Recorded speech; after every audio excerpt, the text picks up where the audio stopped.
Bamakɔ a n'a lamini e cɛ faramuso ka denmisɛn ani mabɔkɔrɔ Bakari Tarawele an bɛ bɛɛ lajɛlen fo ka bɛɛ lajɛlen waleɲuman dɔn nin y'an sigilen kunnafoni balan ale kɛnɛ kan jɔkun kɔnɔ siɲɛ 5 don ntɛnɛn ni ka taa bila juma la an bɛ karamɔgɔ Daba Tunkara fo ka waleɲuman dɔn ne ɲan jɔkɛ journaliste Seydou ye ka taa bila jɔkɛ Amadou El Konare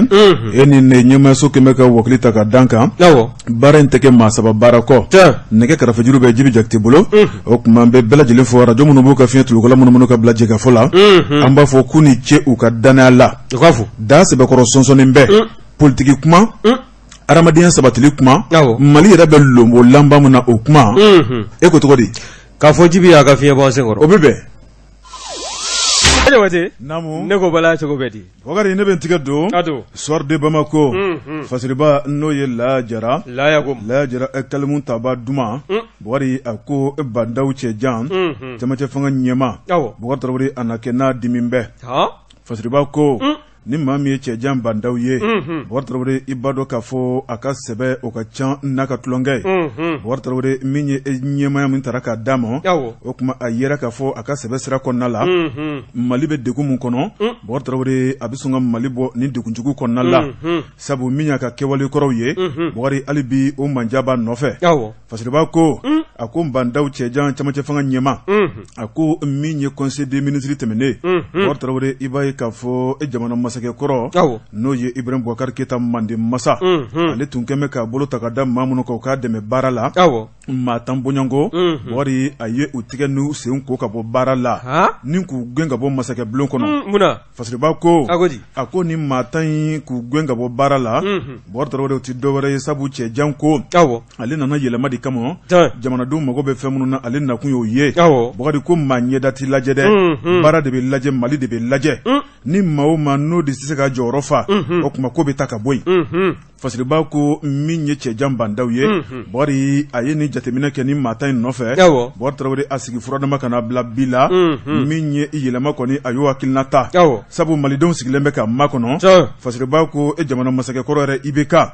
ale gɛnna ka bɔ fanga la utukalo tile 18 dɔ tɛmɛnen san 2020 fasiriba ko k'a daminɛ don kana bila an bɛ don min na ko bi Bakari ko sanjikɔrɔ wɔsi de ti dɔn n'o tɛ min ye cɛmancɛ fanga baarakɛbaw ye o tuma k'u b'u sɔn dɔɔni dɔɔni fasiriba ko maa minnu gɛnna Bakari n'i y'a lajɛ cogoya fila tun bɛ u la dɔw ye conseil spéciaux ye dɔw ye conseil technique ye Ibrahim Boubacar Keita tun ye wele bila u kana dɛmɛ baara la maa caman bɛ yen olu yɛrɛ kɔni tun taara sɛgɛnnafiɲɛbɔ la n'o ye retraite ye nka u ka hakilina jo kama u nafa kama hakilina ɲuman min b'u la jamana baara la Ibrahim Boubacar Keita ye wele bila u ma k'u kana dɛmɛ fasiriba ko maa kelen tɛ se ko la jamanakuntigi a mana dɔnniya dɔn cogo o cogo Bakari Tarawele fo cɛbaw ni musobaw de ka sɔrɔ a kɛrɛfɛ minnu b'a bilasira n'o ye conseillers ye o tuma min ye ni maa tan cɛjan bandaw a y'u gɛn Bakari Tarawele min ye politikimaw don ka taa bila min ye fonctionnaires la Bakari Tarawele maa ni maa minnu gɛnna fasiriba ko n'o ye Laya Jara ye a ko maa fɔlɔ o de ye Bugunikaw ka dankelen n'o ye CDS mɔgɔtigiya a kɛra mɔgɔtanya Mamadu Bakari Di Blaise Sangare CDS mɔgɔtigi nka a bɛ mɔgɔtigiya a mɔgɔtanya la nin si Buguniya ta ye koyi sabali ko t'o cogo la tugun koyi jɔyɔrɔ t'a bolo Buguni fɛnɛ jɔyɔrɔ b'a bolo nka k'o de t'u cogo la o bila i hakili la o fɛnɛ ye tiɲɛ ye Bakari Tarawele a ko Blaise ale tɛmɛnen kɔ ka bɔ yen maa filanan min tugulen bɛ o la o ye Alpha Hussein Nafo Fanta Karambe Ousmane Ben Fana Tarawele wa k'ale ye politique parti ncinin dɔ ɲɛmaa ye kuma fɔcogo la dɛ k'ale ye politique parti ncinin dɔ ɲɛmaa ye fasiriba n'o ye Laya Jara a ko hali bi Madame Sangare Umu Ba ale ye muso ni denmisɛnninw ka ministre kɔrɔ ye ale fana bɛ maa tan jamana Madame Berthe Marietou Makalu Cheikh Sidi Mohamed Touré Mahamadou Ouedraogo Sori Garba Kante ale ni kɛlɛtigi Mohamed Traoré Bakari Tarawele maa minnu gɛnna u tɔgɔ filɛ nin ye fasiriba ko n'olu gɛnna ka bɔ yen wajibi u jɔyɔrɔ tɛna langoloya maa wɛrɛ kɔni de bɛ cɛjan bandaw a kɛmɛ k'a bolo mana bɔ maa minnu nɔfɛ Bakari Tarawele k'olu kɔni bɛna bila o jɔyɔrɔ in na sabu n'i y'a lajɛ olu tɔgɔ ma fɔ dɛ fasiriba ko Bakari Tarawele jamanakuntigi a n'a ka baara a bilasiralibaw n'o ye conseil ye Bakari olu fana n'u ka baara don a ko bɛɛ lajɛlen n'i ka baara taabolo don a ko ka kɔn bandaw ta ɲɛ Mokutari Wani n'ale premier ministre ale fana ye nin gɛnni ɲɔgɔnna kɛ min y'a ka kabini maaw ye Bakari k'a y'u bɛɛ lajɛlen gɛn ka bɔ yen fɔlɔ ko ten o ko fɛn kura tɛ se ka dilan ni fɛn kɔrɔ ye o ye tiɲɛ ye Bakari Tarawele Fasiriba n'o ye Laya Jara ye a ko Mokutari Wani nale a fɔra maa min kɔ n'o ye Dr Boubou Cissé ale ni maa minnu tun bɛ baara la ɲɔgɔn fɛ ni Mokutari Wani nan'olu sigilen sɔrɔ u sigiyɔrɔ la a ko Mokutari Wani fana olu gɛnni ka wulu su olu nɔfɛ o kuma min ye cɛnjan bandaw a ye Mokutari Wani k'o ladige o kuma maa bɛ se k'a fɔ sa maa kura minnu bɛ yen ni ŋaniya tɛmɛ k'a da olu kan olu kɔni bɛna jɔyɔrɔ kura in ta ni ka hakilina kura ni baara kura boloda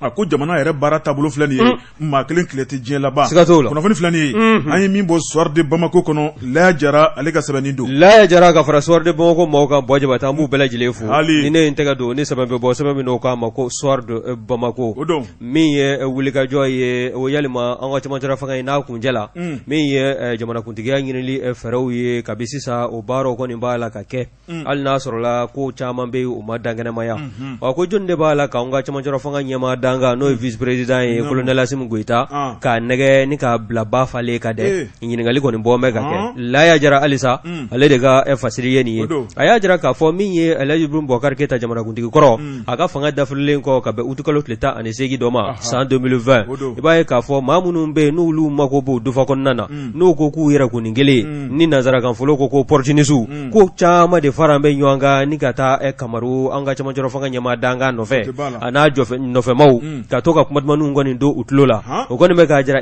colonel mon colonel n'i kɔni m'i labɛn nin cɛmancɛla fanga ye ni nin banna e kɔni i bɛ se k'i kan bɔ ten sawo min ye jamanakuntigiya ye ka se ka o ɲini hali n'a sɔrɔla i bɛ tenni kɔni bɔ ni k'o da kɛrɛfɛ o kuma dumannin minnu b'a la ka fɔ ko yalima cɛmancɛla fanga colonel ka ɲi ka ninnu minɛ ka nɛgɛ k'u bolo la k'u datugu di sabu u bɛna coron k'a mangoya ne k'a tɔgɔ fɔ yan o colonel n'a b'anw ka fɔbagaw dɛ n'a b'anw ka kuma mɛn ni kuma fɔbagaw a kan ka nɛgɛ k'u bolo la de n'a b'anw ka kuma mɛn a kana ninnu ka kuma lamɛn dɛ maliyɛn man ɲi maliyɛn man ɲi dɛ k'a nɛgɛ k'a bila ba falen kan u b'i nɛgɛ wa n'a tiɲɛna u b'i fosi ka da kɛrɛfɛ ka tila k'i tɔgɔ tiɲɛ tɛmɛ n'a ye minnu bɛ n'olu kɔni bɛ u dufata nɔfɛ n'u b'u ka nafa nɔfɛ u kɔni b'a la ka kuma dumannin kɔni fɔ colonel Assimi Goïta tulokɔrɔla la k'a jira k'a fɔ min ye jamanakuntigiya ɲinili kalata n'o fɛɛrɛw dayɛlɛla bɛɛ ka bɛn san 2022 ma k'a bɛ se k'i kanbɔ hali n'a sɔrɔla n'a ko bɛ a yɛrɛ ye a tɛ taa ni tenni kɔni bɔli tɛ ka da kɛrɛfɛ k'i bila civiliya minɛn kɔnɔ walasa ka se ka jamanakuntigiya ɲini ko yalima ko o ɲinili min hakilina min filɛ nin ye colonel Assimi Goïta a bɛna sɔn maa ninnu ka kɔrɔfɔ ma wa ɲininkali tɔ min bɛ ko bawo n'i y'a ta k'a lajɛ maa caman bɛ colonel Assimi Goïta ka ko ta ka sanga ala ma hinɛna an ka jamanakuntigi kɔrɔ la min ye Amadou Toumani Touré ye o min n'o ye fanga daraki kɛ san 1991 ka général Moussa Traoré ka fanga ni ka kɔni a ko ban o kɔni kɛla sabu ye mandiya ani sara o kɔni t'a la ni ka yuguyugu Amadou Toumani Touré a nɔfɛ k'a minɛ o waati fo ka na se cɛmancɛla fanga bali ma ka na se jamanakuntigiya kalatɔw fɛɛrɛw sigili kan sen kan i b'a ye k'a fɔ ko fo kɔsada fɛ min ye a yɛrɛ ye a y'i kanbɔ o bɛɛ y'a sɔrɔla dɔ kɔni fara an bɛ manja in kan wa ko colonel Assimi Goïta a bɛ se ka n'i sen da Amadou Toumani Touré sen da nɔ na wa maa minnu bɛ yen n'u hakili juru carilen n'u hakili feerelen bɛ kosɛbɛ politiki bunakun kan olu y'a jira k'a fɔ min ye colonel Assimi Goïta ye k'a tɛ sigi sanga Amadou Toumani Touré ma ala ka hinɛ a la ko min ye Amadou Toumani Touré ye a ye baara kunba camanw de kɛ fɔlɔ ka manja ye ni k'a kolo don k'a nin kɔrɔsiyɛn yanni a ka jamanakuntigiya ni k'i tɛgɛ maana bɔ o nɔfɛ min ye colonel Assimi Goïta ye ko fɛn min kɔni bɛ yen ni alu jamanadenw n'u bɛ o fɔ a ye k'a k'i to i cogo in na min ye vice président ye ani min ye anw ka jamana sɔrɔdasilakaw min n'o kana tan bɛ ka kalifa a la k'a k'i wasa don o la kosɛbɛ jamana kana ko a seleke naani kɔnɔna na o bɛ se ka jirɔja cogo min na o tɛmɛlen kɔ ka bɔ yen min ye anw ka bamancilaka minnu n'olu b'a la ka zole da anw ka jamana camancɛ la ka taa kɔrɔnfɛ bolo fɛ o bɛɛ lajɛlen bɛ ko bɛ se ka dabila cogo min na minnu ye maa minnu bɛ yen n'u kɔni ni marifa b'u bolo n'u ni marifa tali man kan ka marifa minɛ u la k'u se k'i u bila u bɛɛ lajɛlen bila i jɔyɔrɔ la waasa jamana in a bɛ se ka kolo suma cogo min na o n'o tɛ n'a ko k'a b'i kanbɔ jamanakuntigiya nɔfɛ n'o ye élection présidentielle 2022 k'a bɛna kɛ fɛn ye fɛn min n'a ko bɛ gɛlɛya kosɛbɛ ne ko colonel Assimi Goïta Bɔjabate mɛ min f'i ɲɛnɛ sɔrɔdasi ninnu ni Amadou Aya ka mɔgɔw tɛ kelen koyi u caman bɛ u kalalen don o bɛ fɛn kalama wa fɛn min bɛ ka f'u ɲɛnɛ u k'u ɲɛ yɛlɛ k'a lajɛ maliyɛn ma ɲi dɛ u kana sɔn dɛ n'o tɛ ko ba ko dɛ a ma nɔgɔ kan ka daga sɔrɔ wuli ka bɔ tɔn kan siga t'a la bawo maa caman bɛ olu y'u jɔyɔrɔ bila k'a sɔrɔ u bɛ généraliya la k'a fɔ k'u na jamanakuntigiya ɲini élection kɛlen hali u ma sɔrɔ pourcent sɔrɔ voilà ninnu b'o kalama o bɛɛ kan ka kɛ misali nin bɛɛ ye misali caman ye o mɔgɔ caman b'o nimisa kɔnɔ bi a banna ka i ka jɔyɔrɔba kumaba in ye ka to yen nafoloba mugu kule ye ka to yen fo k'a dɔw kɛ i b'a fɔ ko Laurent Désiré Kabila an ka jamana in kɔnɔ awɔ i na to a fɔli kɛ sa dɛ n tɛ to a fɔli kɛ o nka a tigi b'a yɛrɛ dɔn nin kun ye sɛbɛn min n'an y'a sama ka bɔ Soir de Bamako kɔnɔ Laya Jara ale ka fasiri don Bɔkari ne bɛ n tigɛ don aujourd'hui fasiriba n'o ye Isiyaka Dunbuya Dunbuya Bɔkari Tarawele a ko an ka taa farafin furabɔlaw to a la soba la Bɔkari Tarawele n'o ye Fédération Malienne des Associations des Thérapeutes ye Bɔkari i b'a ye k'a fɔ Mali jigiyɔrɔ belebeleba don fasiriba ko mun ni ŋanamu bɛ yen Bɔkari Tarawele n'i y'a lajɛ ko ale kɔni wulila ni ka sɛgɛsɛgɛli kɛ a ko min kɔni ye farafin fura ka don ba la ka nin kura fiyɛ la Bɔkari Tarawele tubabu fura n'a jɔyɔrɔ farafin fura n'a jɔyɔrɔ a ko Mali ye jiri jamana ye Mali ye dɔnniba jamana ye Bɔkari Tarawele dɔnniba tɛna dɛsɛ Mali kɔnɔ a mana tigɛ Dawuda la a ko farafin furabɔlaw ka jɛrɛjɛkulu dɔ bɛ yen n'o ye Femati ye Bɔkari Tarawele i b'a ye k'a fɔ maa min y'o ɲɛmaa ye Bɔkari Tarawele ko mankan bɛ a nɔfɛ fasiriba ko a ko n'i y'a lajɛ Femati a sigira sigikan min na Bɔkari ani bi ko hakilina kelenw tɛ sabu n'i y'a lajɛ a jabala yɛrɛ ko bɛ commune 2 la Medina Kura a ko n'i taara yen k'a jabala kɛmɛ dɔtɔrɔ ye wari n'o kɛmɛ e siyɔrɔ ye e barokɛyɔrɔ a ko n'i taara kungo kun bɛ tɛ taa foyi sɔrɔ dute daganin kɔ Bɔkari Tarawele min ye hakili jagabɔ ye furako kan o kuma tɛ yen o wulikajɔ tɛ yen Bɔkari Tarawele min kɔni ye soso ni ɲɛmɛrɛw ye o kɛmɛ olu sigiyɔrɔ ye fasiriba ko nin bɛ se ka kɛ cogo di a ko Mali farafin fura ka don galama la a ko maa minnu faralen ɲɔgɔn kan ne ka don Femati kɔnɔ Bɔkari min kɔni ye yɛrɛsagokɛ ye k'o de bolo dalen bɛ Bɔkari ko maa minnu bɛ yen n'olu ma don Femati kɔnɔna la Bɔkari Tarawele i b'a ye k'a fɔ ko farafin furabɔlaw dan tɛ olu ye a ko farafin furabɔlaw ka ca Mali kɔnɔ fo ka dan tɛmɛ u ka kalafili min kɛra san 2004 Bɔkari Tarawele i b'a ye k'a fɔ maa min bɛ o ɲɛmaya la Bɔkari Tarawele k'a daminɛ 2004 ka na bila an bɛ don min na ko bi Bɔkari Tarawele ko hali bi a maa kelen a sigilen b'a sigiyɔrɔ la Bɔkari Tarawele ko yɛlɛma ma don ko la min ye baara ye a b'a nɔ na Bɔkari Tarawele ko maa si tɛ se ka kalamani turu baara kelen kan k'a yira k'a fɔ ko min bɛ ka kɛ Bɔkari k'a taara bɛɛ lajɛlen jimi sira fɛ n'o ye Mohamed Fali ye Mohamed Fali Bɔkari Tarawele 2004 fo bi a sigilen b'a sigiyɔrɔ la ale kelen ɲɛ joli fasiriba ko Bɔkari Tarawele n'i y'a lajɛ maa dɔ kɔni fana bɛ yen ko bɛ k'a dɛmɛ kosɛbɛ Bɔkari Tarawele n'o de ye INRSP kɔnɔna la farafin furabɔlaw u ka ɲɛmaya tan bɛ k'a di maa min ma professeur Worokiya Sanogo Bɔkari Tarawele i b'a ye k'a fɔ a n'o da bɛ file kelen na min ye u ka jɛrɛjɛkulu n'o ye Femati ye farafin furabɔlaw minnu to kɔnɔna la maa tɔw kɔni kɛ bɛ maa mangow ye maa tɔw kɔni kɛ bɛ maa ye minnu tɛ farafin fura dɔn Bɔkari Tarawele i b'a ye k'a fɔ ko Mali dan tɛ maa damadɔ ye fasiriba ko Bɔkari ni ka farafin furabɔlaw k'u fara ɲɔgɔn kan ni ka se k'u ka seko n'u ka dɔnko ka yiriwa farafin fura ka don ba la banajugu fɛn fɛn bɛ Mali kɔnɔna la ko farafin jiri tɛ dɛsɛ si la nka min ye Femati yɛrɛ ka hakilina jugu ye Bɔkari Tarawele ko Mali dɛsɛ bɛ ni ka fura jɔnjɔn sɔrɔ an ka bana gɛlɛnw la Ala ni ko sigibaliya ɲɔgɔn kan fasiriba ko Bɔkari Tarawele ko kɔni bɛ tindin dɔn na Bɔkari Tarawele ni jamana ɲɛmɔgɔw ma wuli ka jɔ kɛ min ye Mali farafin furabɔlaw ka jɛrɛjɛkulu n'o ye Femati ye Bɔkari Tarawele ko ye man di bi dɛ sabu min kɔni ye maninfin kɔni fɛsɛfɛsɛlen don k'u bɔ ɲɔgɔn na maa minnu ye tɔndenw ye ani minnu tɛ tɔndenw ye Bɔkari k'u tɛ kumakan kelen fɔ an bɛ don min na ko bi wa k'u tɛ sigi kɛnɛ kelen yɛrɛ kan Bɔkari Tarawele min ye ɲɛmɔgɔw ye sa k'u fara ɲɔgɔn kan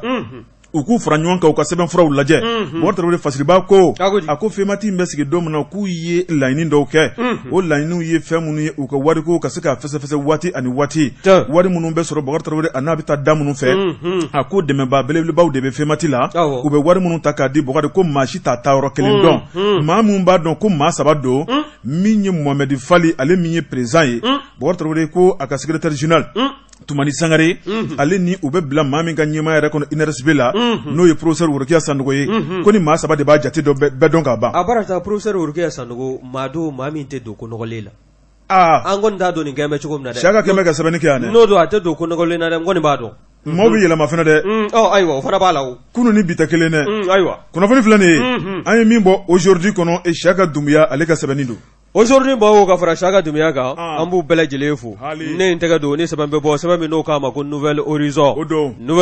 nin ye baarakɛlaw minnu n'olu bɛ anw ka kɛnɛya bunakun ko fɔ k'olu kɔni ye baarabila kɛ kabi kununko ntɛnɛn i b'a ye k'a fɔ min ye anw ka centre hospitalier universitaire u ka taa se Bamakɔ minnu bɛ Bamakɔ yan ani minnu bɛ Kati nin bɛɛ lajɛlen kɔni baarakɛlaw u bɛ baarabila cari la bawo n'i y'a ta k'a lajɛ min ye anw ka jamana ko jamana min do fantan jamana do wa n'i ye jamana in fana kɛnɛyaso ta k'a lajɛ kɛnɛyaso minnu bɛ bi na n'u bɛ sariyaw kɔnɔ kosɛbɛ a cɛninkisɛ kan k'i b'a ye k'a fɔ k'u ka dɔgɔ n'a fɔra k'u bɛ cɛnin kan a bɛ ɲɛsin fɛn min ma o de ye baara tɛ taa kɛnɛya tɛ taa furakɛliminɛn minnu kɔrɔ ani fura minnu bɛ yen n'olu kan ka bila banabaatɔw ka bolo kan min ye furakɛlikɛlaw ye o k'o ta ka kɛ banabaatɔw la o minɛnw o ntanya kɔni bɛ fan caman fɛ wa n'i ye kɔrɔfɔ in ta k'a lajɛ n'i ye a lajɛ maa min ka fasiri ye n'o ye Tuguna Tarawele ye ale y'a jira k'a fɔ min ye nin baarakɛla ninnu ka baarabila ye a dulon bɛ kun caman na bawo anw ka jamana i n'a fɔ n da tun la cogo min na sɛgɛbaatɔ jamana don wa n'i y'a ta k'a lajɛ fura se bɛ maa min ye ka taa ni bana y'i sɔrɔ ka t'i yɛrɛ furakɛ kɛnyɛrɛ ye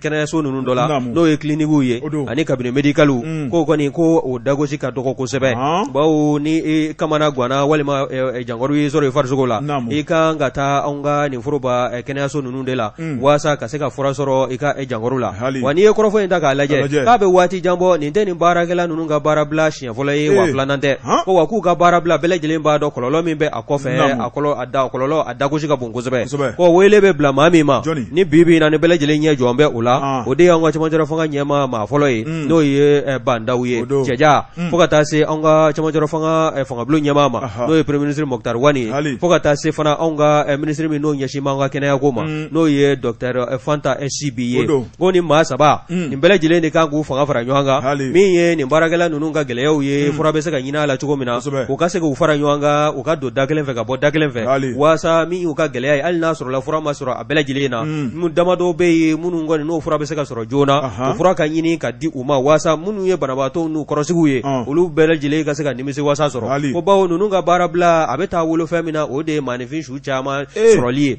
bawo minnu bɛ yen n'olu kan ka furakɛ tuma ni tuma walima lɛrɛ ni lɛrɛ n'a fɔra ko baarabila kɔni kɛla anw ka kɛnɛya tigilama ninnu fɛ bɛɛ a bɛ kɛ sabu ye bɛɛ lajɛlen bɛ hami daminɛ hali banabaatɔ minnu bɛ yen ni se t'u ye tani bila tɛ u ye i b'a ye k'a fɔ nin bɛɛ lajɛlen bɛ hami daminɛ bawo ni maa min n'o kan ka furakɛ n'o ko ale ka hakɛ dɔ bɛ jamana ɲɛmaa fɛ walima jamana marabaaw fɛ k'a fɔ n'o ma ɲɛnabɔ olu tɛ n'u tɛgɛ don baara la min ye banabaatɔ n'u kɔrɔsigiw ye o bɛɛ lajɛlen bɛ kamanagan daminɛ wa ko n'i y'u ka laɲini fana ta k'a lajɛ ko laɲini ninnu k'u ka ca kosɛbɛ nka an b'an da don fɛn min na o de bɛ tali kɛ min ye layiru min kun ta la u ye kɛrɛnkɛrɛnnenya la min ye jamanakuntigi kɔrɔ yan'u ka fanga ka dafiri diɲɛ laban bana min n'o cunna an ka jamana kɔnɔna na yan n'o ye covid-19 ye a kun jirala k'a fɔ ko prime n'o kan ka di personnel de santé ma ko o prime k'o ka di u ma joona o tɛmɛlen kɔ ka bɔ yen min ye u ka fonctionnaire de collectivités ye olu bɛ se ka yɛlɛma ka u tɛgɛ don forobaca la cogo min na ni k'u kɛ fonctionnaire d'état ye o baara k'o ka boloda wa u ka sara minnu bɛ n'o ye arriérés ye o bɛɛ lajɛlen ka fara ɲɔgɔn kan ni ka di u ma u ka laɲini ɲɛsin bɛ fɛn min fana ma kokura o de ye u ka maa minnu bɛ n'olu bɛ assurance maladie obligatoire la n'an k'a ma ko AMO ni kanamu yɛrɛ o b'o hakilina ninnu ni k'o lataama ko maa minnu bɛ o fɛn in kɔnɔna na o minɛn n'o kadara kɔnɔna na n'olu ye jankɔrɔ sɔrɔ walima u nɔfɛ ma o ye bana sɔrɔ a farikolo la o kɔni olu ka furakɛ fufalaki fura ka taga di u ma u farikolo ka larawe ganzangolo dɔrɔmɛ ko o man ka bɔ o laɲini kɔni tan bɛɛ ni ka ɲɛsin an ka jamana marabaaw ma o ye laɲini wɛrɛ min fana kɛ o de ye an ka furakɛnɛyasoba ninnu kɔnɔna na n'o ye furakɛli yɔrɔ ninnu ye o ka plateau technique ko minɛn ɲɛnamaw ka ɲini ka bila u ka bolo kan waasa min ye banabaatɔw bɛ fɛn minnu nɔfɛ n'o de ye u ka laraweliw bɛɛ ka kɛ faso maliba kɔnɔna na yan wa furaw bɛɛ fana ka sɔrɔ yan k'a sɔrɔ u ma nɔɔri da ka taa jamana denna kan n'o ye jamana wɛrɛw ye ko o hakilina ninnu o kɔni kɛn bɛ u ka laɲiniw la kumaba ye nin kun ye sɛbɛn min n'a y'a sama ka bɔ Nouvelle Horizon kɔnɔna na Tuguna Tarawele ale ka fasiri don Jɛka pub k'a ka feerefɛnw lakodɔn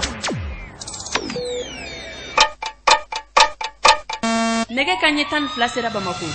k'a fɔ jiginɛw ka bonyamasegi bɛ aw ye Jɛka pub k'a ka feerefɛnw lakodɔn ndara nana dantigɛli ba t'o la Bɔjɛ tɛ balan cogo bɛ Bɔkari Tarawele yanni mɛn tigɛ don i bɔra k'i da lase min ma sisan Bɔkari fɛn bɛɛ lajɛlen de kan ka kɛ ɲɛmaaw fɛ min ye plateau technique ye dɛ Bɔkari Tarawele an ka kɛnɛyaso a ka kɛ kɛnɛyaso lakika ye jiginna yɔrɔ kana sɔrɔ furakɛli la Bɔkari Tarawele nafolo min bɛ bɔ malidenw fɛ ka t'u yɛrɛ furakɛ Mali kɔfɛ mun na nafolo bɛ bɔ ka taa Mali kɔfɛ sabu jigi wariw bɛ yen Bɔkari o nafolo in n'o tora Mali kɔnɔ yan o bɛ se ka don da yɛrɛ fɛ siga t'o la maliden mun bɛ bɔ ka taa yɛrɛ furakɛ Maroc Tunisie Paris Égypte o de dagosi ka bon kosɛbɛ sabu bɛɛ ko n'i yɛrɛ furakɛ yan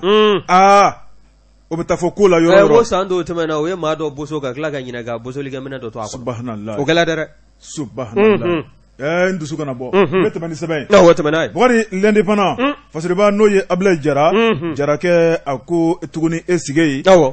don jumɛn anw bɛna woronto dabila Bɔkari min ye banbanci jugu ye Bɔkari don o don u bɛ ka muna jugu don anw na ka tɛmɛ n'u yɛrɛ ye fasiriba ko a ko n'i y'a lajɛ an ma tila dimi dɔ la ban n'o ye Banɲagara gendarmerie mun bɛ Bɔkari Tarawele banbanciw taara don gendarmew cɛla Bɔkari a kɛra ɲɛji a kɛra kinikini ye fasiriba ko Bɔkari tuguni min ye an b'o sangasigi kɔnɔna la a ko Mali ale ni Burukina dancɛ la min ye banbanciw ye kunun tuguni u taara hɛrɛma kɔnɔ Bɔkari min ye Sikaso marabolo don fasiriba ko gendarmew dagayɔrɔ min bɛ polisiw ale ni dɔnye u taara yen dakolonci k'o kɛ bugurijɛ ye fasiriba ko Bɔkari min ye banbanci ninnu ye k'u ye sebaya belebele sɔrɔ Mali kan tuguni a ko min kɔni ye banbanci ninnu ye Bɔkari u ye nin ko in u y'a labɛn fo ka dama tɛmɛ min ye u ka marifa jugu ye u ka tajiw Bɔkari ka taa bila min kɔni y'u ka hakilina jugu la Bɔkari an ka ni kɛlɛkɛcɛw u dagayɔrɔ minnu bɛ yen Bɔkari u y'a bɛɛ lajɛlen dɔdɔlemanin k'a lajɛ ko minnu bɛ yen baara minnu bɛ yen min ye kari ye ka dugu jɛ kunun ntɛnɛn na Bɔkari Tarawele min kɔni ye sufɛ u taara su ni yɔrɔ kofɔlen 3 ka ɲɔgɔn fɛ Bɔkari n'i ye kisɛden mankan ye min ye AK-45 ye gujuguju maa minnu bɛ bɛɛ lajɛlen bɛ ka woronto bɛɛ lajɛlen bolo b'i kun an b'a kɛ cogo di Bɔkari a kɛra kamanagan dan ye a bɛ ko ye fasiriba ko Bɔkari n'i y'a lajɛ ni banbanci ninnu kɔni donna an ka finitigilakaw cɛla Bɔkari bɛɛ lajɛlen kɔni b'i yɛrɛ ɲini kɔni o de ye u sigilen bɛ yɔrɔ min na ni ka yɔrɔ bila Bɔkari ni se wɛrɛ t'u ye min ye banbanciw ye u ye tasuma don a bɛɛ la gendarmew ka bureau polisiw ka bureau dɔnyew ka bureau sɛbɛn kuma fɛn fɛn bɛ u y'a bɛɛ kɛ bugurijɛ ye k'u munumunu ka tila ka maaw ɲini ka dɛsɛ fasiriba ko Bɔkari Tarawele min kɔni maa kelen ye o nin tora la a ko min kɔni chauffeur-kɛ dɔ ye fasiriba ko min kɔni an ka finitigilakaw ye maa wɛrɛ ma to nin ko in na min ye jogini fana ye o ma fɔ a ko la fasiriba ko maa minnu kɔni don marakala zone tɛ fila ye binajan don min ye juge mais n'o ye Iyada Gali ale ka cɛdenw sabu nin ta siɲɛ fɔlɔ ni banbanciya wolo ka kɛ Yoroso Kucala ale de Yafoyila marabolo la min ye Yaga Gali ale de b'i kankɔrɔ ta kuma bɛɛ Sikaso marabolo kɔnɔ ni tɔɔrɔ jugu taara k'an ka finitigilakaw sɛgɛrɛ ale de b'a yira k'a fɔ k'ale don a ko n'i y'a lajɛ banbanci jɛrɛjɛkulu wɛrɛ bɛ yen n'o ye Katiba maaw ye Bɔkari Tarawele n'olu ye groupe de soutien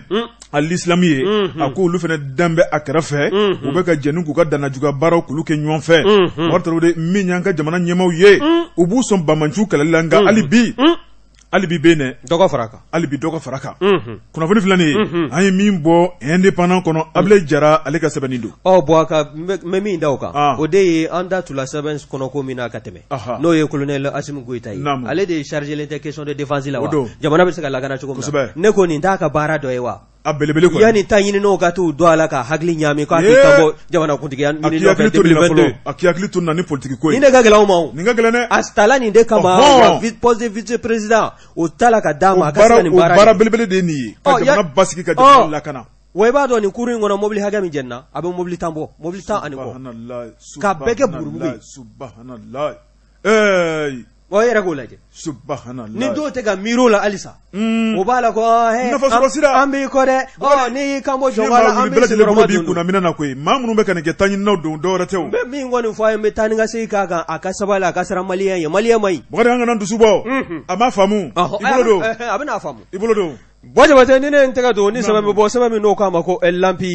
Lampir mami nga wuliga joyene o ye MD mi ye Agence Nationale de Développement des Biocarburants ana debu o ya Bakurumbai nyama koro o be kasola bi no ye Maison Centrale d'Arrêt Bamako kura no ye Mamadou Madani Diallo ye Mamadou Madani Diallo ale de kumbe ni chageda nyama yala ko ga ko ni ko indaka laje mami no sugandila Conseil des ministres do se ko bla anona no ye Abdoulaye Kayaye ko o koni o ka sugandili ko amaga sharia konnana ko baw ne yanga furuba chageda nunu nika ota ni ko ulaje ibaye ka fo sharia bulu dobe no be wele ko loi 049 o cha sharia chatigede munumbe o kono no dobe talige article 51 ka 52 fo ka 53 ma ko ni bela jilembe anga furuba chawo nika tabulu ni atabia nika amana no be a principe fondamentaux ani ayre kanga sigisinga chugomina ana ko kanga labara chugomina abin bela jile nyefo wani ya taka laje mi ana debuye anyama koro ale ko ni ajira ka foko sharia soso kela o bawo mai mi no sugandila kano bla ale nona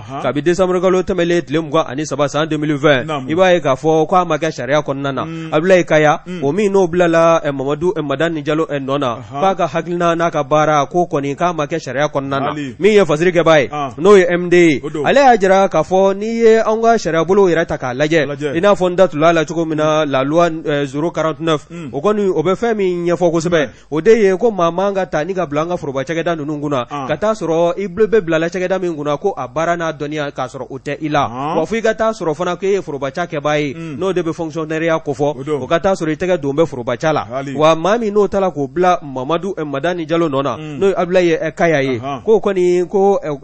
ma bese ga fo ko sharia sosola aka sugandilila ko yalma ko ministre mi no koni nga bara kelani ye no ye Lamine Seydou Traoré ko yalma ko flade wa wal malawlinga madu yingali ko bola ka ke fasiri ke bafe ko bawo mateni shara nunu kono ko bela jile do kata fo ke de o chegeda era ko o dlombe ka ministre sola ko to tabulo no o tabia ni ko o bela jile ni ko kono ko famu ma bi gangi yere yininga mi ye Mamadou Madani Diallo ye aka ni tabulo na ka wuliga jo akoni akeme fe mi ye bibina bawo ni yayi ayi yere soro anga Bamako kasubumba o konnana bawo abanadi ka passation PV ko o teganobla no de ko ka PV ni ka o signé ma ko fele aya jira ka foko bingela ale kan kunungo bingela kan bi ko wa ko mi ye sharia ye kana to ko fe fana wa dagarant lo fana ya jira ka fo mi ye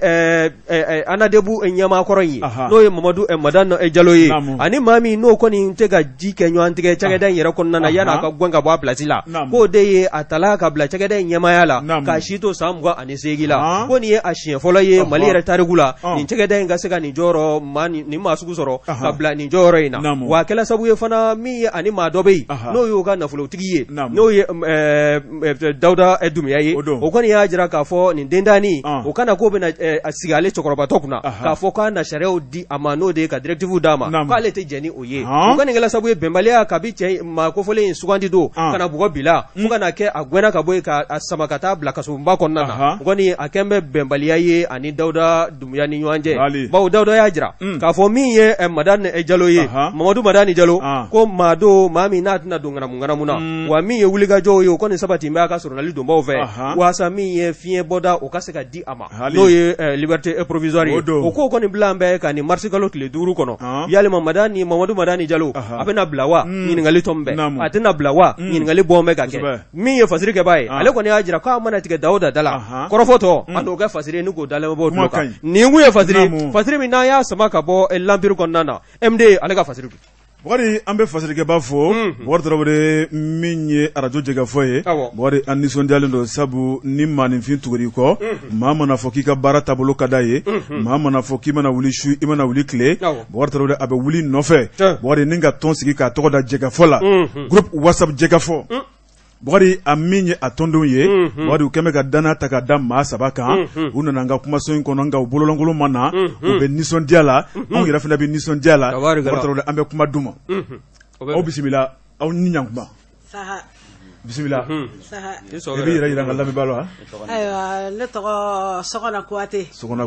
me mbewele ko bakoro kuate bakoro ni sigiro be dans 93 Christ Suba Paris ala sigiro be yema tabarikala aywa ujaranye ma flana karamo wani assalamu alaikum salam aljo soje kafo ani shaguma ba an bɛ bɛɛ lajɛlen fo ne ye Mamadu Sakone ka bɔ Karta Tinkare i sigiyɔrɔ bɛnnen bɛ Parima n bɛ Aubervilliers 28 au Nord Bazac tabarikala ma sabana fana an bɛ ɲini fɛ salamu alaikum warahmatullah radio Jagafo namu an bɛ animateurs bɛɛ fo animatrices directeurs directrices no groupe Jagafo kanu an bɛ bɛɛ fo ne ye Jakarija Samake de Ganadugu Gana original kosɛbɛ Siro de Congo mais nin waati mais Blenjo Labaji ɲɛta la Mali la yan kosɛbɛ ayiwa Gana original o kuma Gana local bɛ yan Gana local a bɛ sɔrɔ ni y'a ɲini a bɛ sɔrɔ ayiwa Gana original o diyara n ye an balimaw amuru bɛ ka na mɛ an bɛ nisɔndiya kɔnɔ nin ye groupe WhatsApp Jagafo tɔn min sigira ka ɲɛsin radio Jagafo ka yiriwa ma radio Jagafo ka kanubagaya ma o kuma min ye tɔn ye kan bɛ ka dana ta ka da maa saba kan ka na kumaso in kɔnɔna la o kuma min ye an ka ɲɛma dankan n'o ye Dieudonné Dako ye a fana bɛ kumaso in kɔnɔ sabu an bɛ nisɔndiya la an tɛ nin bila daganda la yanni an bɛ kuma di Dieudonné ma maa minnu nana kɛnɛ kɔnɔ ayiwa u nakan ye fɛn jumɛn ye hakilina jumɛn b'u la an bɛ kuma d'u ma fɔlɔ aw bisimila nakan jumɛn b'aw bolo sɔgɔmada in na bisimila Buwa Jabate naamu nakan m'an bolo o de ye nisɔndiya ye tare don janatigɛ sababu ye sababu bɛ jurukolon kɛ jurukura ye ka bila kɔlɔnkura kɔnɔ sababu min y'an se yan bi o de ye nisɔndiya ye aw yɛrɛ b'a kalama groupe Jagafo kanu a bɛ yen bilako tɛ bilako don an farala don ɲɔgɔn kan ka kɛ kulu ye radio kanu banna an b'a lamɛn kelen kelen bɛɛ b'a lamɛn sigiyɔrɔ la mais ka ɲɔgɔn ɲini ka ɲɔgɔn fara ɲɔgɔn kan o timinandiya ni fɛngɛ ko fɔ an y'o de ɲɛɲini k'o kɛ ka groupe ba créer a tɔgɔ la ko Jagafo kanu ka groupe dayɛlɛ maa ma bɔ maa la maa bɛ maa kɔn groupe Jagafo kanu sanfɛ mais mɔgɔ ma fisa mɔgɔ ye groupe Jagafo kanu sanfɛ ka sira dayɛlɛ tungaranden bɛɛ ye i kɛra cɛ ye i kɛra muso ye i mana kɛ diɲɛ yɔrɔ yɔrɔ n'i bɛ tunga fɛ a tant que n'i tɛ Mali dugukolo kɔnɔ yan n'i bɛ tunga fɛ i bisimila groupe Jagafo kanu kan n'i ko k'i bɛ yɛlɛ groupe Jagafo kanu kan a dayɛlɛlen don sariya kelen bɛ carte de membre i b'o ta ka sɔrɔ ka yɛlɛ carte de membre i b'o ta Afrique kɔnɔ maa min bɛ Afrique jamanaw la 1000 i kan k'o ta ka yɛlɛ bon groupe min bɛ cogo min na Ala kana maa si bolo dɛsɛ 1000 na ka yɛlɛ ka bɛn ni kelenɲɔgɔnya kuma fɔ maa minnu bɛ Europe kɔnɔ n'u bɛ yɛlɛ groupe Jagafo kanu sanfɛ olu ka carte wari o ye 20 euros ye olu b'o ta ka yɛlɛ groupe kanu kosɔn ani bɛn kosɔn Ala kana maa si bolo dɛsɛ o la o de y'an se kan ye yan kana foli k'aw la i gafe kɔnɔ o diyara n ye ayiwa foli ni groupe sɔrɔ cogo bɛɛ lajɛlen tɛmɛnen kɔ bolo jumɛn de b'aw bolo bi sɔgɔmada in na kosɛbɛ ka se n'o ye an ma yan bon bonya min b'an bolo groupe kɔnɔ yan Buwa Jabate i b'a kalama n t'an siɲɛ fɔlɔ Jagafo kɔnɔ yan an n'an ka ɲɛmaw groupe ɲɛma min tun bɛ yen an bɛ dugawu k'a ye sisan an ka tɔgɔ fɔ n'o ye Mori Dugure ye a n'a ka vice président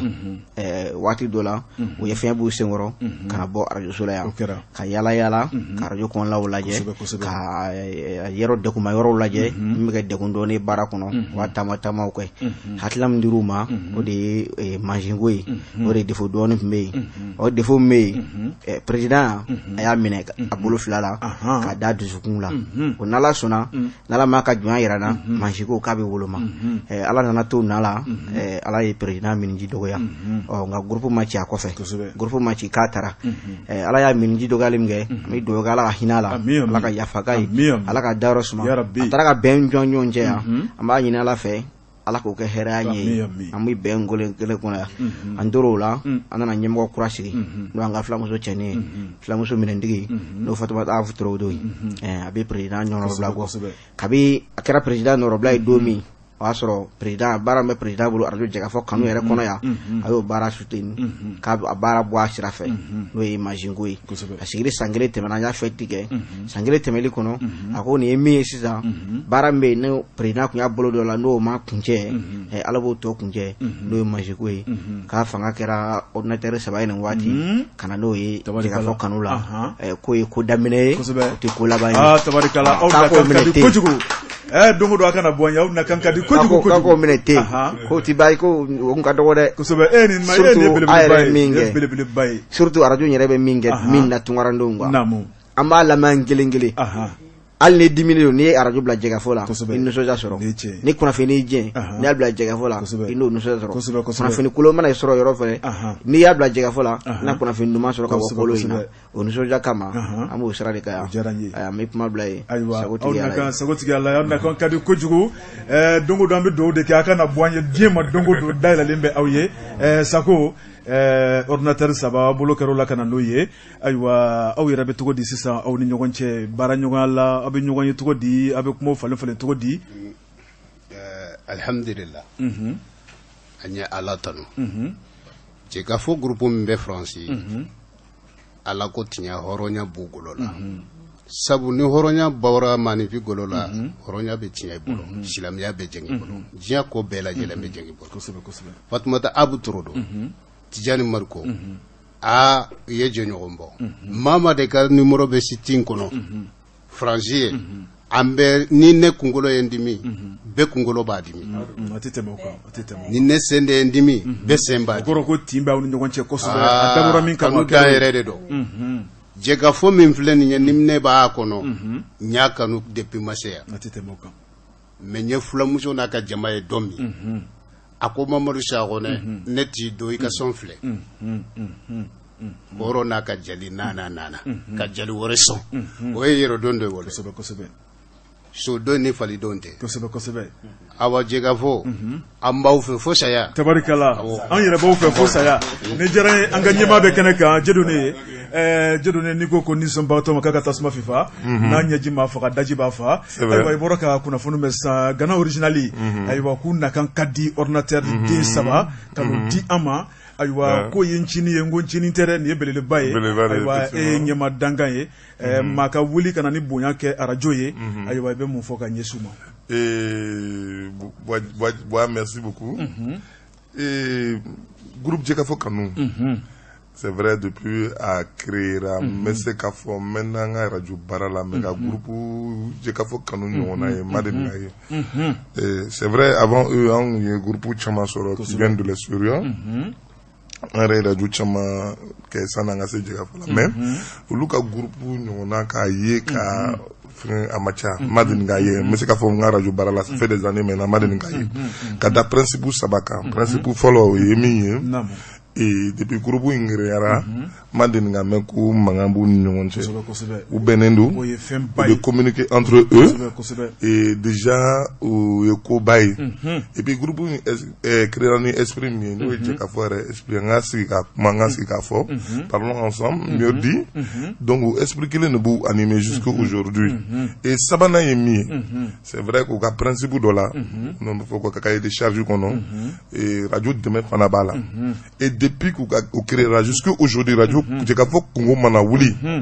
mais à cas de maladie ou à cas de matériel ou à cas anniversaire ou tout ce qui se passe à Jɛgɛfɔ informer les nous et on peut participer ni y a ali bière antenne d'ailleurs sur l'occasion je profite pour demander excuse à nos auditeurs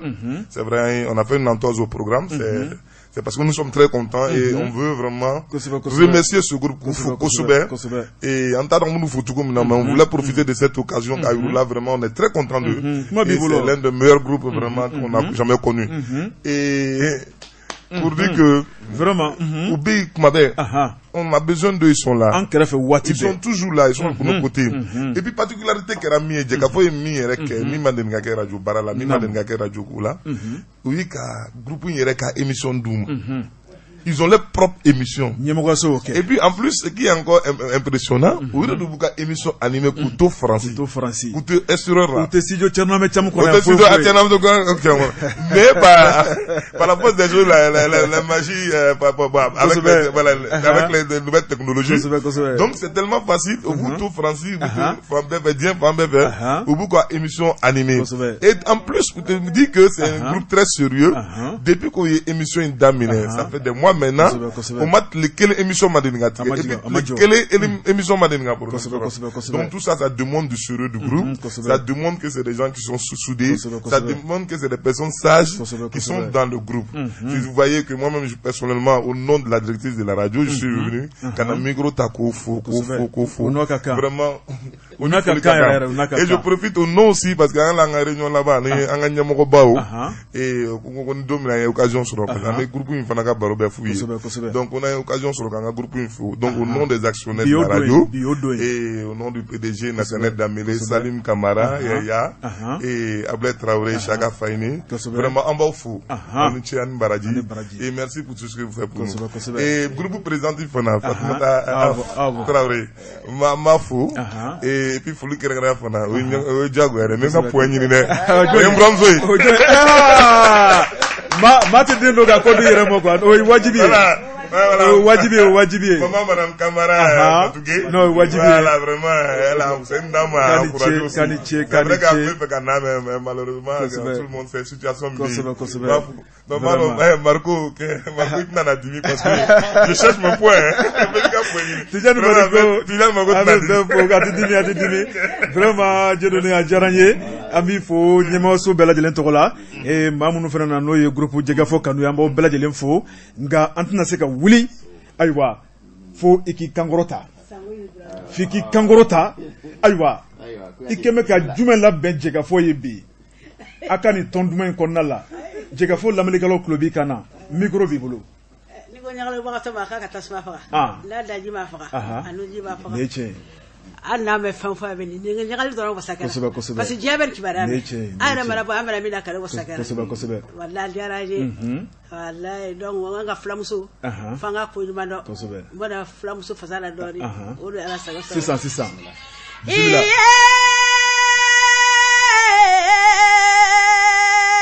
ndarila ko yo flasiri manja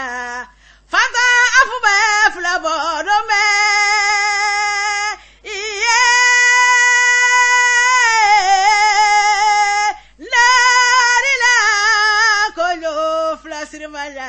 Flario Baikile ya flani kelebe manu flani kelebe waitala flani kelebe gilirai nyamagata sisangarani burasinya flamara finya flaya metia flamara geya flamatia kana duma flama yalo manyodo iye narila konyo flasir manja fata afuba jeli sodome wow vraiment jarami passage jara kojugu donc Jelimzo ni flamso iba foka fire jansa sola jigina un bobodi donc un flabe voilà un flabe au gatiri avoka fire jansa jaga fona sababu ko bolo bako bolo denna ngata no bolo fly anya do ka ko ketula wallahi Franci bembe Franci fembe se ka ngata malaya wala mbolo be nyoko sango yo dura tuba kate mason kate fata kate do pedari garala jabati ante ko tulangalaye fata afu e jeli be mara eronyo jeli fu be presse eronyo kase donc ambe do ri ka yara biama ni sitin ala ka tanya ante yanga jeli koko no morbo sisugo yi morbo jari ala ko fagolu kumba fagolu jaba morbo jari be jeli be fara nyoko ka dongodo ta mardi talata ajari be bo ameje be bo kambafu anga nyamugo nyuma no maram dogasi hawa sako dem serum bemba kay jeli kuntigi de ko ala be mi hawa sako ko lo sakara ngona ngo amba be fambe si amba ko emission wallahi do wala ba be fo amen fo la se bemba ambunya jarani ala ko ka je bamba ya rabbi ala kan antiga nyogona ala kan funu fo nyogon ko albi ala ko ka je ala ka sangorota aw be fem fanyini ala ko dama ya rabbi an bela jene hakilina fem yi ala kan ben kankelema naw bina shewre awni mobli falen wore ka do an kan tuguni okma kana ko sube okma ni chiani baraji okma ne ko bala cogo bedi bokari ali bi be ko min o ma ban ne be ntiga don ko kura nouvelle horizon fasiriba no ye alpha seso ako angata karam bokari minye ntolanci ale tumbe karam kominina fasiriba ko minye sibiri temene février kalo kile mugani wolonvla no ye tourna Mamadou Naman Keita fasiriba ko minye akara nyana jebelele baye nyana je duma min dabora ninga sega aramadenya kala fasiriba ko dugu bolomada dugu siniɲɛsigi o ye denmisɛnw ye bawari denmisɛnw min ye farikolo ɲɛnajɛ o de ka di denmisɛnw ye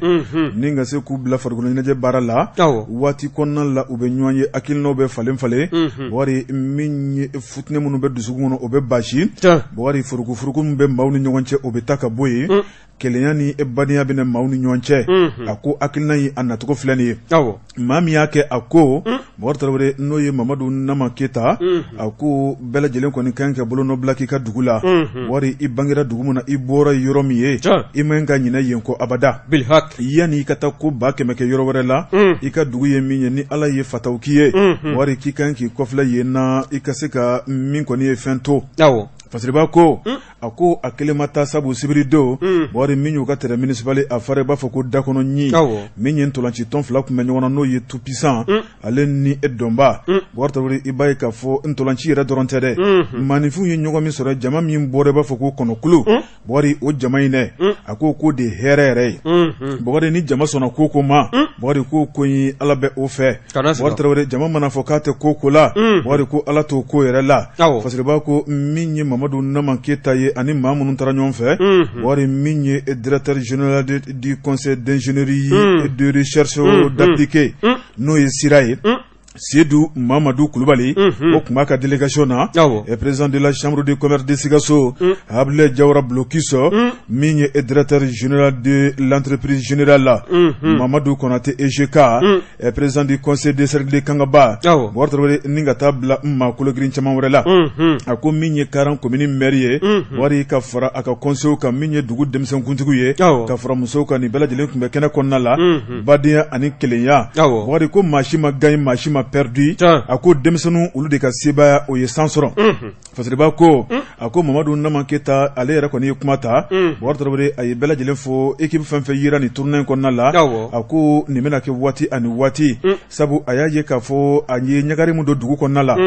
denmisɛnw ye nisɔndiya min kɛ Bokari Tarawele ko n'i ye denmisɛnw nisɔndiya i ye du bɛɛ lajɛlen nisɔndiya sabu fa ma nisɔndiya ba ma nisɔndiya Bokari ko tɔ wɛrɛ tɛ yen bilen a ko nin ye badenya sira ye nin ye kelenya sira ye a ko waati kɔfɛla bɛ k'a la jan ko a ka se ka bolo da kominidenw ni ɲɔgɔn cɛ Bokari min ye cɛsiri ye a y'o ɲini denmisɛnw fɛ hali bi u k'u bolo di ɲɔgɔn ma Bokari Tarawele ko kɔnɔkulu jɛlen de bɛ bi fɔ farafarali Bokari ko nafa t'o la o kuma fitinɛ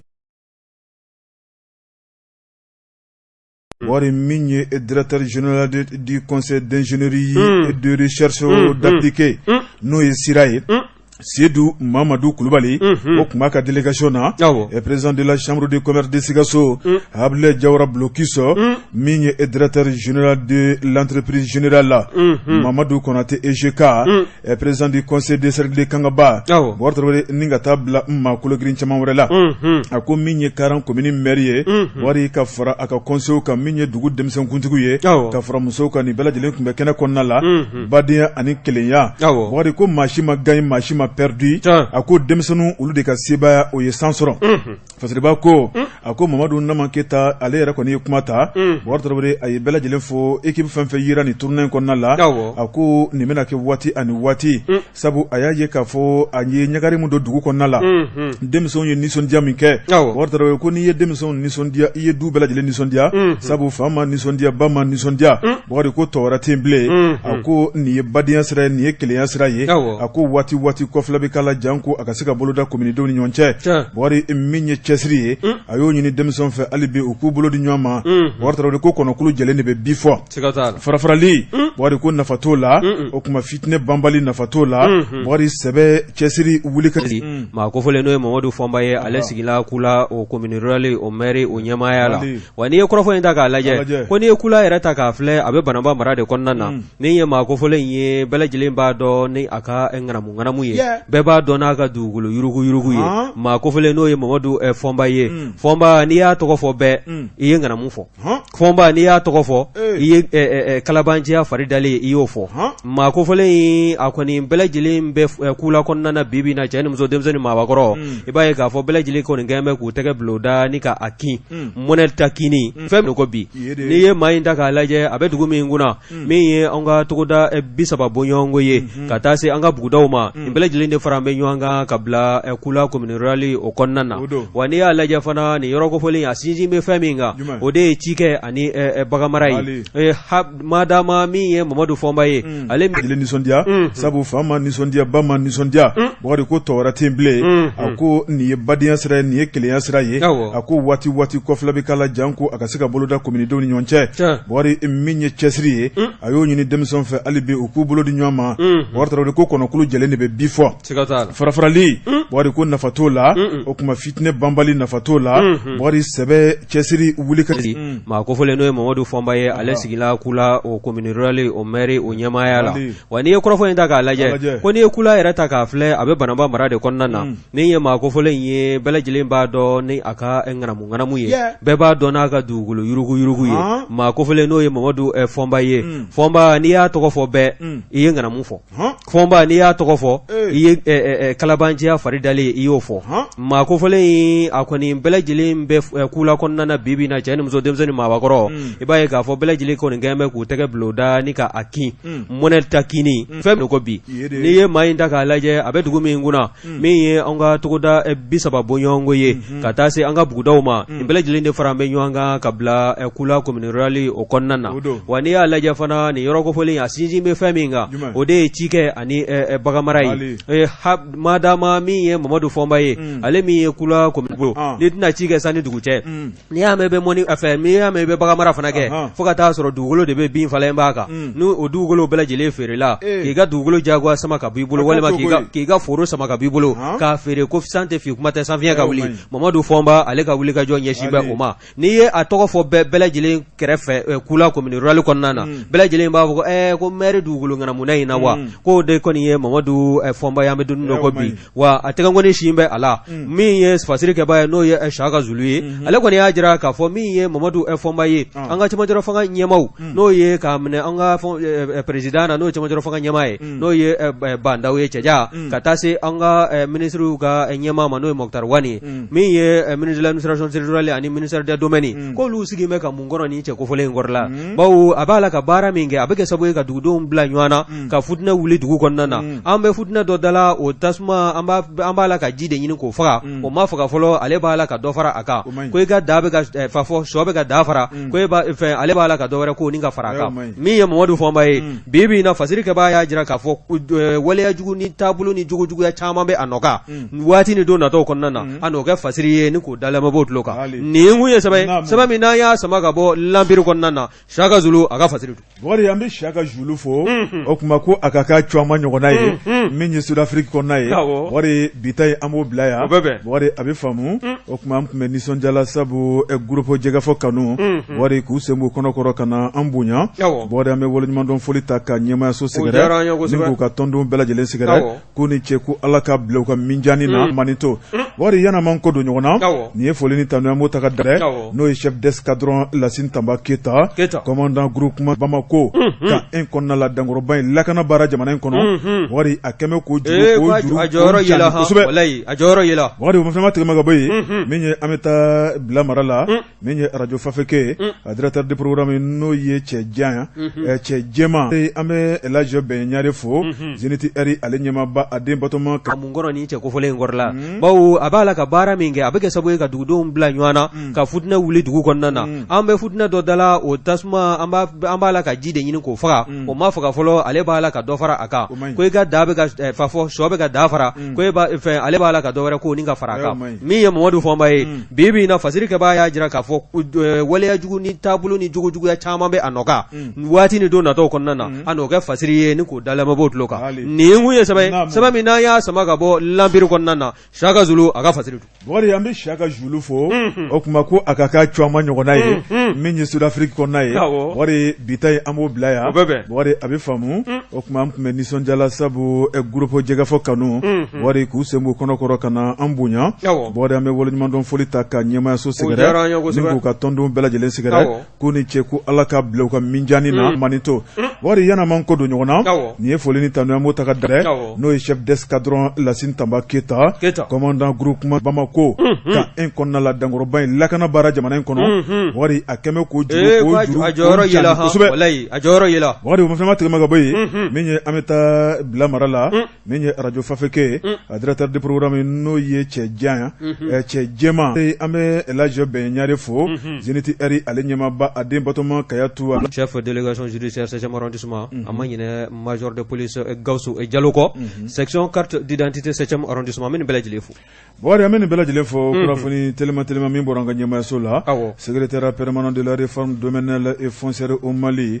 ko ka da bela jiletlo ka mamunumbe ni awkaso ba arisire ban amalla ko don sabu jamana yere kanu du kelon kela bela jilen buguna tika ka don menye du sebon ye ka arisire okma carte kengrene ka bo du kelon kelela bisi pasa mumbe dugugolo ko ni dugoni bisa bortaro de kunya a campagne bela jilen bane mami tika na black au secrétaire permanent colonel Chekine Jefeka famel ko nyuma o dale men ga bogara me bitabla ya o kuma jibi ale ngolo be ne ga karafajiru la eni ne nyama so kunya wakili taka dankan 600 be wuli borapele naka jama bi no sigi fargo ne de kene kon nalla wari ni kuna fani kelembe sandrama ne ga kanya mugan shuna sura fana to madu o kuma ni alan kira sona machine ne ga kanya tan gele sanga bisaba ame gere kene kon nalla fenfe masoro shini kibara la ambo benega moni ko da bela jene tloka la direla amba fosa ani chakatlu majola wa salam